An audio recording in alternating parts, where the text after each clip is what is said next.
ஆயுர்வேதத்துல வாதம் பித்தம் கபமோ செரிமான மண்டலம், ரத்த மண்டலம், தசை மண்டலம், எலும்பு மண்டலம், எலும்பு மஜ்ஜை மண்டலம், கொழுப்பு மண்டலம், இனப்பெருக்க மண்டலம் சொல்லக்கூடிய 7 மண்டலங்களும் மூலாதாரம், சுவாதிஷ்டானம், மணிபூரகம், அநாகதம், விஷுத்தி, ஆக்ஞா, சகசிரஹார சக்கரங்களும் உடலில் இருக்கக்கூடிய 5 அவயங்கள்னு நம்ம சொல்லக்கூடிய அன்னமய, பிராணமய, மனோமய, விஞ்ஞானமய, ஆனந்தமய கோஷங்களும் 108 வர்மங்களும் சேர்ந்து இருக்கக்கூடிய இந்த உடம்புல நாடிங்கிறது ரொம்ப முக்கியமானது. ஒரு நல்ல ஆயுர்வேத சித்த மருத்துவரை நீங்க பார்க்கும்போது உங்கள் நாடியை பார்த்து வாத நாடியா, பித்த நாடியா, கப நாடியா, நோய் நாடியா எது இருக்குன்றதை புரிஞ்சுக்கிட்டோம்னா இன்றைக்கு உடல்ல இருக்கக்கூடிய ஆரோக்கியத்தை மேம்படுத்த மட்டும் இல்லை, இந்த வாத பித்த கபத்தில் ஆரம்பித்து இன்றைக்கு உடம்பில் இருக்கக்கூடிய வர்மங்கள் வரை இருக்கக்கூடிய சக்தி ஓட்டங்களை நாம் மீட்டெடுக்க முடியும்.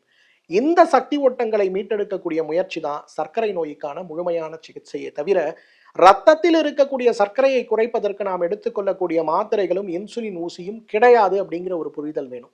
எப்படி இதை நம்ம செய்ய முடியும்? எனக்கு வாட்ஸ்அப் பண்ணுங்க, நான் சொல்லித்தரேன்.